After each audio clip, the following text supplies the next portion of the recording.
Bakı kəndləri arasında yenilənən, müasirləşən ilk kənd Balaxanı oldu və bütün digər kəndlərin abadlaşması da bu nümunə əsasında gedir. Əslində prosesdə qazanılan ən maraqlı, ən qiymətli təcrübə yerli sakinlərlə iş təcrübəsi idi.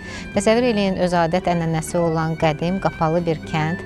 Əlbəttə burada istənilən işi başlamaq üçün, necə deyirlər, bir daşı yerindən tərpətmək üçün ilk növbədə ağsaqqallardan xeyir-dua almaq lazım idi. Bakı abadlıq gələndə məndən xahiş edildilər ki, ağsaqqalları mən bir yerə yığım. Yəni oturduq, orada söhbətlər olundu. Yəni ağsaqqallar öz fikirlərini dedilər. Sağ olsunlar, onların qəsəbəyə böyük köməkliyi oldu. Qəsəbədə çox azınazanlıqlı bir vəziyyət var. Kəndə suya işıq xəttləri tez-tez qırılırdı, kəsilirdi. Qaz təchizatı demək olar ki, yararsız vəziyyətdə idi. Dövlətimiz tərəfindən demək, kəndə böyük qayğı göstərdi. İlk dəfə olaraq, ilk növbədə kəndə su çəkildi. Sonra qaz xəttləri təzələndi, işıq xəttləri təzələndi. Kənd sakinlərinin əksəriyyəti işə cəlb olundu. Mən deyərdim ki, işsizlik aradan qalxdı. Və sonralar Bakı Abadlıq Xidməti bu ərazidə abadlığı addım-addım gerçəkləşdirdikcə, məkan ziyarətçilərin üzünə açıldıqca, hər kəs bacarığına, istedadına uyğun bir şəkildə özünü bu abadlıqda tapdı. Yəni rəssamlar fasadlarda öz istedadlarını göstərdilər, heykəltaraşlar hansısa bir əsərləri ilə yadda qalmaq istədilər və digər yaradıcı insanlar da bəziləri kulinariya məharəti ilə, digərləri bağçılığa olan sevgiləri ilə abadlıq prosesinə qoşuldular. Abadlıq işləri başlayanda mən də dedim ki, mən də öz töhfəmi verim, əlimdən gələni eləyim bu kənd üçün. Ona görə də daşdan məsəl üçün bir neçə kompozisiyalar düzəltdim bu kənddə, bulaqlar düzəltdim bu kənddə. Ürəyimdən nəsə keçəndə, nəsə fikrimdə olanda, Balaxanı ilə bağlı nəsə düzəltməyə, onu Emin müəllimlə məsləhət eləyirəm. Onun çox gözəl fikirləri olur. Məsləhət olursa, onu başlayırıq düzəltməyə. Balaxanıda yaranan Gilabi Ceramics markası, İslimi Karpet markası və burada belə deyək, metal döymə sahəsində Əzbala Dadaşovun həyatı keçirdiyi əsərlər bədiliyinə görə, özünə məxsusluğuna görə gözəl sənət nümunələrdir. Balaxanı tam dəyişdi və bu layihə də sözsüz ki, doğrultdu özünü. Və bu bir estafet olaraq bütün respublikaya yayıldı. Balaxanı neft mərkəzi kimi tanınıb və buranın torpağı təbii ki, yaşıllaşdırma üçün çox da münasib deyil.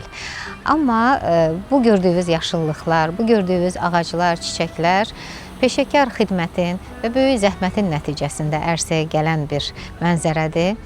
Və təbii ki, yerli sakinlərin də bu mənzərədə öz haqqı, öz qatqısı, öz payı var.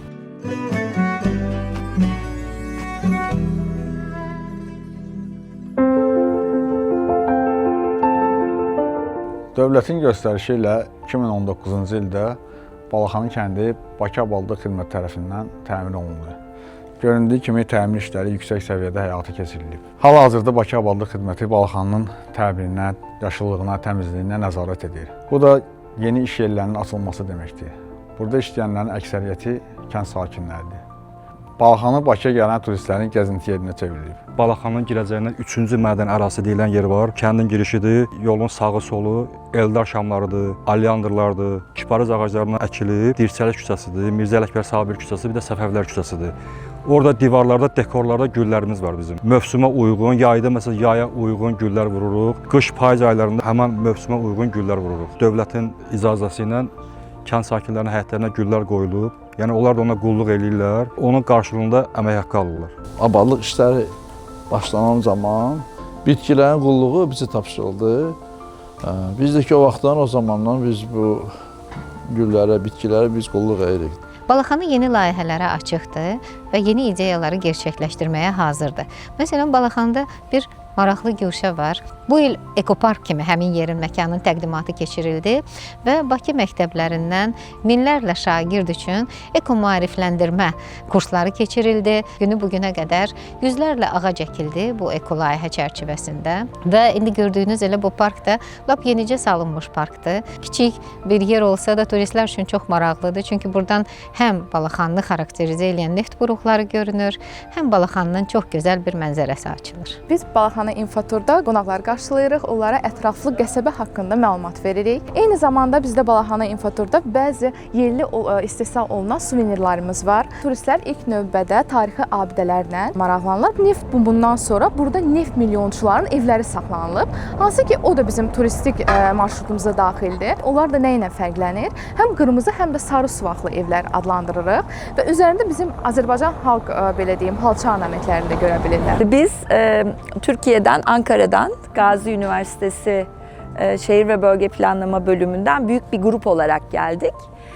Burayı da mutlaka görmek istedik çünkü tarihi dokusu korunmuş, önemli bir kasaba ve de petrolün ilk kez burada çıkıyor olması bu gelişmeyi sağlamış. Bu da aslında bir çekirdek bir yerleşim merkezi olarak tanımlanması için önemli bir unsur. Tarihi dokunun korunuyor olması çok önemli ve bunun mutlaka sürdürülmesi lazım. Ama tabii burada yaşayanlarla birlikte sürdürülebilmesi için de işte turizm, işte başka aktiviteler, yeme içme, belki konaklama, evler biraz böyle butik otellere dönüşebilir. O tarz işlevler burada yaygınlaşabilir. O zaman tabii daha çekici hale gelir bu kasaba.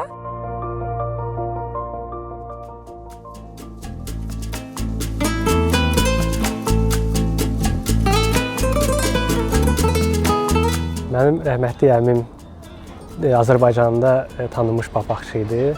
Sonra atam bu işi davam elədi və indi mən bu işlə məşğulam.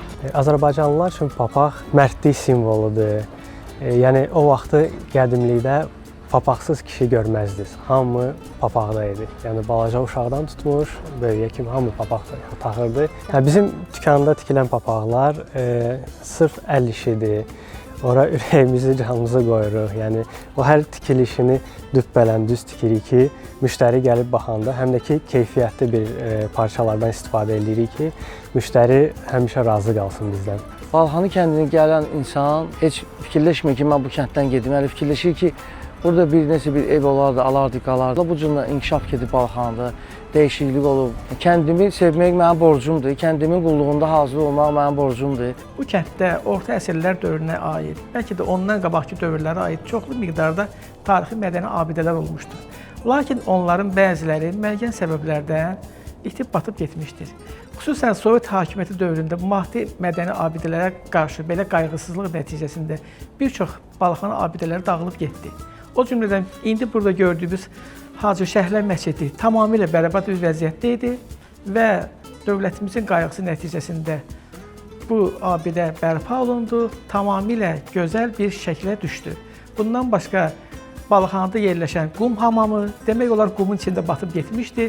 Həmin abidə də yerin altından çıxarıldı. Mənim yadımdadır, o qazıntı işlərini aparanda 300 maşından artıq oradan torpaq və qum çıxarıldı, aparıldı və abidələr normal hala düşdü.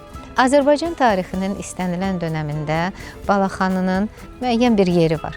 Vaxtilə qədim İpək yolunun keçdiyi bu məkanda qədim tarixi abidələr o keçmiş dövrlərə şahidlik eləyir və 20-ci əsrin əvvəllərində neft bumu dövründə bütün məşhur sahibkarların, dünyada məşhur milyonçuların Balaxanıya gəlməsi buradakı bəzi memarlıq abidələrində indi də öz əksini tapıb.